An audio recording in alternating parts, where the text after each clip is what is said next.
Let's bring in Foreign Affairs and Armed Service Committee member, Texas Congressman Ronny Jackson. Congressman, it's great to see you. Thanks for being with us here today. How do we explain, first of all, the change in the climate, the change in the temperature of the relationship between President Trump and President Zelensky?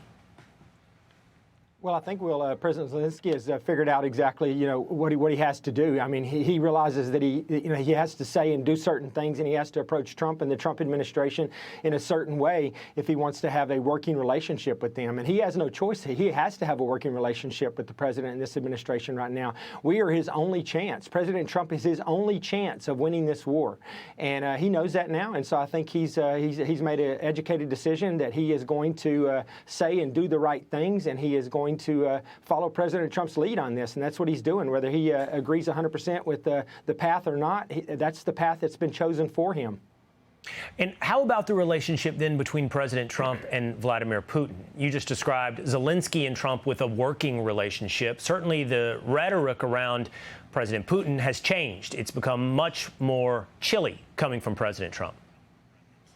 It has, but, Putin's a different animal, obviously, and, he has different capabilities at his disposal, including his nuclear capabilities, so he's going to be approached in a different fashion. I think that, you played a clip there at the end, the difference between President Biden and President Trump, and obviously the biggest difference is that Putin had zero respect for President Biden, none. I mean, he did not respect him at all. President Trump carries a big stick, and everybody knows it, and our adversaries fear us now, and I think that, that President Putin realizes, and I think, President Trump spent 2.5 hours on the phone with President Putin yesterday. I think he's cautiously optimistic that something's going to happen this time, that there's going to be a breakthrough in this. But it's the threat that President Trump brings to the table to do things like potentially give tomahawks to them at some point. And Putin knows that Trump's not messing around, that there will come a day, there will come a point where President Trump decides to play hardball. And I think that Putin realizes that, and I think that factors into his calculus. He didn't want to look embarrassed. He didn't want to look like he's kowtowing or bowing to President Trump.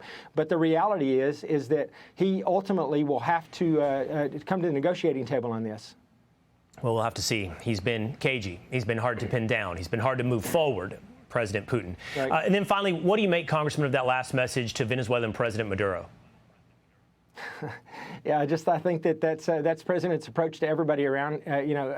All of our adversaries all over the world is, if you mess with us, there will be a price to pay. And they've been taking advantage of the United States for a long time. Once again, during the Biden administration, dumping their prisons into here in the United States with these horrible gang members, funneling drugs and really destroying our country from the inside out.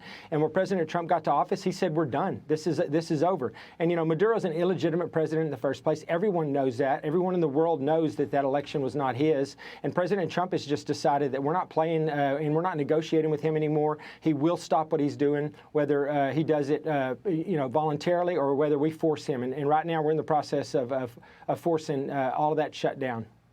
All right. Congressman Jackson, great to see you. Have a good weekend.